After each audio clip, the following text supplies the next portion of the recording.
today. It gives me great pleasure joining us, my great pal, Laura Ingraham, host of the Ingraham Angle on Fox News.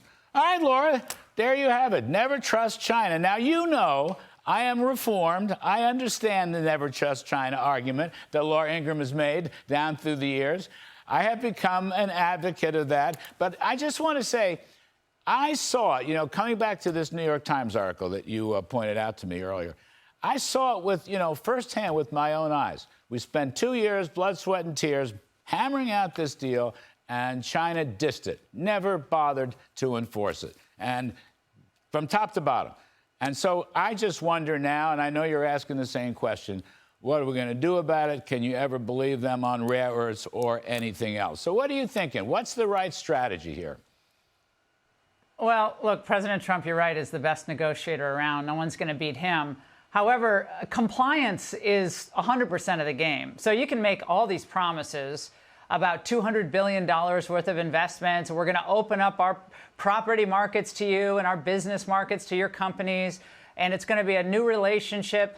But China always thinks it can wait out an administration. In other words, they'll make a promise and then they'll think, OK, in 2 years, 3 years, maybe there'll be a new administration and maybe they'll go back to the way it used to be, which is, of course, China just gets stronger and stronger as America gets poorer and poorer. So that's what they always bank on.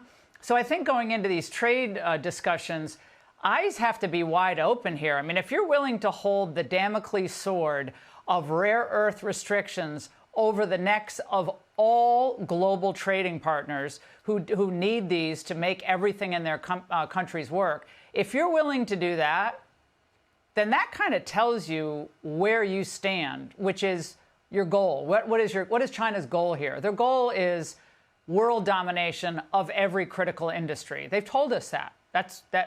They think they're better than we are. They think they're smarter than Donald Trump. They think America's decadent and drug-addled and fat and lazy. They don't have any respect for the United States. And I don't think even they talk nice. I think they can outsmart Trump.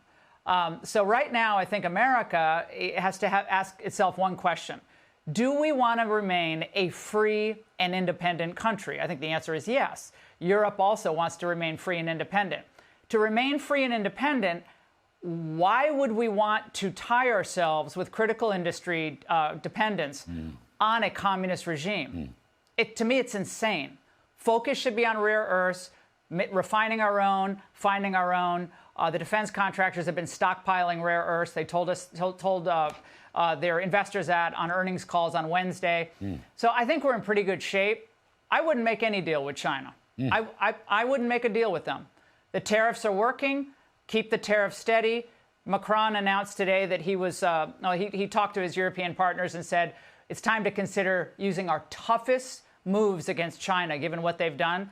So even Europe is waking up, Larry, which I think is a monumental shift from what they've done before vis-a-vis China. Well, that's the Trump effect. That's an important point because, look, when China walked away from this rare earths deal and the circular they sent out was a global circular. I mean, that's something that Scott Bessent emphasized, talked a lot about. It was a global circular. They're out to screw everybody. But you know what? They have stuff. Look, they think they can blackmail us on rare earths. And I agree with you. I don't think they can. We will recover from that. But why should we give them software? Why should we give them semiconductors? Why should we give them jet engines? I agree with you.